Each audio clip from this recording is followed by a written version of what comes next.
अस्सलाम वालेकुम मेरी छोटी सी यूट्यूब फैमिली, कैसे हैं आप सब लोग। उम्मीद करती हूँ कि सब खैरियत से होंगे इंशाल्लाह। और दुआओं में याद रखा करें ताकि ये छोटी सी फैमिली जल्दी बड़ी हो जाए। क्योंकि आज वीडियो की शुरुआत मैंने ब्रेकफास्ट से की है। बेटे को स्कूल भेजने के लिए मैंने जो प्रिपरेशंस करती हूँ सोचा आप लोगों के साथ शेयर कर देती हूँ, हो सकता है कि किसी के लिए हेल्पफुल हो। तो सबसे पहले मेरी कोशिश ये होती है कि मैं मूड को देखते हुए बच्चों को लंच वगैरह या ब्रेकफास्ट प्रोवाइड करूं ताकि वो खुशी खुशी खा लें। तो बेटे की तबीयत थोड़ी ठीक नहीं थी तो एग तो मुझे लाजमी दे, क्योंकि वेदर चेंज हो रहा है तो एग मैं अपनी रूटीन में शामिल रखती हूँ, बच्चों को भी देती हूँ और ख़ुद भी खा लेती हूँ। उससे ये होता है कि ये हाई क्वालिटी प्रोटीन है, तो ज़ाहिर है जब इतना प्रोटीन में रिच होगा तो ये ज़रूरी कितना है हमारी हेल्थ के लिए। उसी के साथ फिर मैंने एक स्लाइस पे जैम लगा दिया था और मैं इसको थोड़ा मज़ीद अट्रैक्टिव बनाने के लिए कुकी कटर से इसका जो ऊपर का लिड कवर होगा, जो इसका ये टॉप है ब्रेड का, इसको मैं कुकी कटर से कट कर लूँगी। उससे ये ना मज़ीद अट्रैक्टिव हो जाता है और ना बच्चे शौक़ से खा लेते हैं, मुझे तो ऐसे ही लगता है। और फिर जब मैं कभी प्लेन ब्रेड दे देती हूँ ना तो ये ऐसी एज़ इट इज़ वापस आ जाती है। तो फिर मैं इसको कट वट करके कॉर्नर्स रिमूव कर देती हूँ, क्योंकि जब तक लंच होता है ना स्कूल में तो ये मज़ीद हार्ड हो जाते हैं और फिर खाए नहीं जाते बच्चों से। तो मैं कॉर्नर्स रिमूव कर देती हूँ और कॉर्नर्स में ज़ाया नहीं करती, इसके मैं बना लेती हूँ ब्रेड क्रम्स।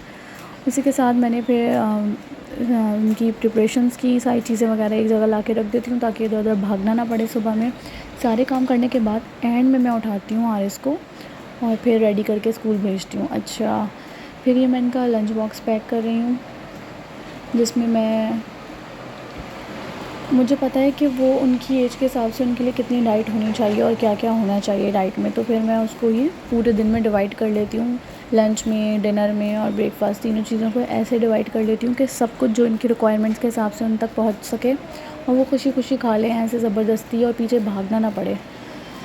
तो लंच में मैंने दे दिया इन्हें एक एग और एक मैं अभी लंच में ब्रेकफास्ट में करा दूँगी। और फिर मैंने साथ ही थर्मोस वगैरह रिफ़िल करके और इनको भेजा स्कूल। और स्कूल भेजने के बाद ही फिर मैंने आज की मेन रेसिपी स्टार्ट की, जो कि थी टी केक, जिसके लिए मैंने लिए हैं 4 अंडे।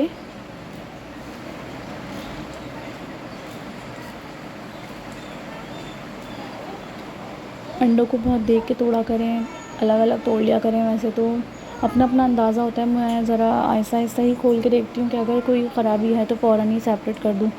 लेकिन ना सेफ़ साइड यही होती है कि अलग से ही बोल में आप लोग इसको तोड़ लें, ताकि अगर ख़राब हुआ तो आपका बाकी अंडा नहीं वेस्ट होगा। और अगर आपको अंदाज़ा हो जाता है तो अच्छी बात है। बीट आपने इतना कर लेना है कि इसका जो टेक्सचर है वो बिल्कुल फ़ोमी हो जाएगा, ठीक है। और आपको चाहे जितना भी बीट करना पड़े, बीटर के अपने अपने प्रेशर्स होते हैं, डिफरेंट टाइप के होते हैं, तो इसलिए मैं कोई एक टाइम नहीं बता सकती। हाँ, मैं आपको ये बता सकती हूँ कि इसका जब फ़ोम रेडी हो जाए, ये जब आप इसको बीटर को अलग करेंगे तो वो गिरेगा नहीं, वो स्टॉप हो जाएगा। तो ये बहुत अच्छा रेडी फ़ॉर्म होता है इसका। इसी के साथ इसमें मैंने शामिल कर दिया है 1 टेबल स्पून बेकिंग पाउडर। ये मेजरिंग स्पून है, इस पे मेंशन हुआ हुआ है 1 टेबल स्पून। बीट करती जाऊंगी और ये मैं ऐड कर दूंगी।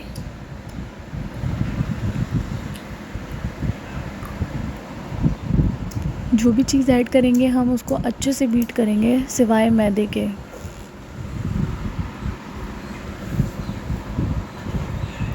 अब मैं इसमें वनीला एसेंस ऐड कर रही हूँ 1 टीस्पून, ये है टीस्पून।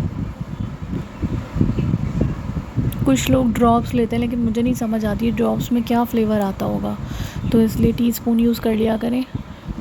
इतना तो होना ही चाहिए केक में। अच्छा, ये शुगर है ग्राइंड हुई हुई, अब मैं इसको ग्रेजुअली ऐड कर रही हूँ और साथ साथ बीटर चला रही हूँ। इस स्टेज पे आपने बहुत अच्छे से जो आपकी ये शुगर है इसको डिज़ोल्व कर लेना है। अगर इसके लम्स रह गए तो केक राइज़ नहीं होगा, यह सारी क्रिस्टल ऊपर आ जाएगी।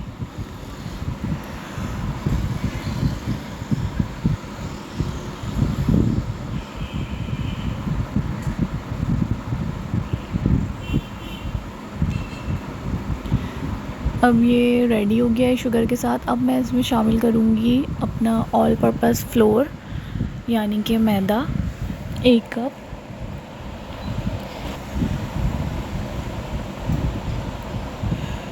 फिर मैं ऐसा ऐसा मैदा इसमें ऐड कर रही हूँ और फ़ोल्ड कर रही हूँ, ठीक है। इसको स्पून की मदद से मैं फ़ोल्ड कर रही हूँ। स्पैचुला यूज़ किया करें, मेरा स्पैचुला ज़रा थोड़ा सा बेचारा हुआ है, तो इसलिए मैं वुडन स्पून यूज़ कर रही हूँ। वैसे स्पैचुला बेस्ट रहता है फ़ोल्डिंग के लिए, ठीक है। आपका बैटर बैठेगा नहीं, ठीक है। थोड़ा थोड़ा मैदा आप ऐड करें और उसको फ़ोल्ड करते रहें। इसमें लम्स नहीं बनने चाहिए। अगर आपने मैदा एक ही साथ ज़्यादा क्वांटिटी में ले लिया तो लम्स बन जाएंगे। आप जितना फ़ोल्ड कर लेंगे लम्स नहीं टूटेंगे। तो इसलिए कोशिश करके थोड़ा थोड़ा ले लें। टाइम लगेगा, लेकिन जब भी आप पूरा टाइम देकर एक पूरे ध्यान से कोई रेसिपी बनाते हैं तो फिर वो अपना रिज़ल्ट 100% देती है। फिर मैं अपने मोल्ड को रेडी करूँगी। मोल्ड को मैंने ग्रीस करके बटर पेपर लगा दिया है और अब मैं उसमें पोर कर रही हूँ अपना बैटर। अच्छे से पोर करने के बाद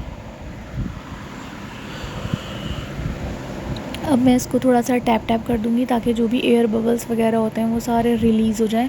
अब मैंने कुछ ये नट्स कट करके रखे थे, ये मैं ऐड कर दूँगी। अच्छा, इसके ऊपर मैंने ब्लैक किशमिश भी टॉपिंग पे स्प्रिंकल कर दी थी। वो उस टाइम तो मैं भूल गई थी, तो बाद में मैंने फिर रखने से पहले बल्कि रख भी दिया था। उसके बाद जब मैंने इसको चेक करने के लिए ओपन किया तो वो मुझे लगा कि हाँ, एक चीज़ मिसिंग है, तो फिर मैंने उसमें ब्लैक किशमिश टॉपिंग पे ऐड कर दी थी। तो उसके बाद ये माशाल्लाह से बेहतरीन केक रेडी हो गया था। इसको टाइम लगा था कम से कम 1.5 घंटा, और मैं इसका क्लिप रिकॉर्ड नहीं कर सकी थी क्योंकि छोटी बेटी उठ गई थी, तो फिर मेरे लिए बहुत टफ़ हो गया था इसको रिकॉर्ड करना। तो उम्मीद करती हूँ कि रेसिपी आप लोग पसंद आई होगी, ज़रूर ट्राई कीजिएगा।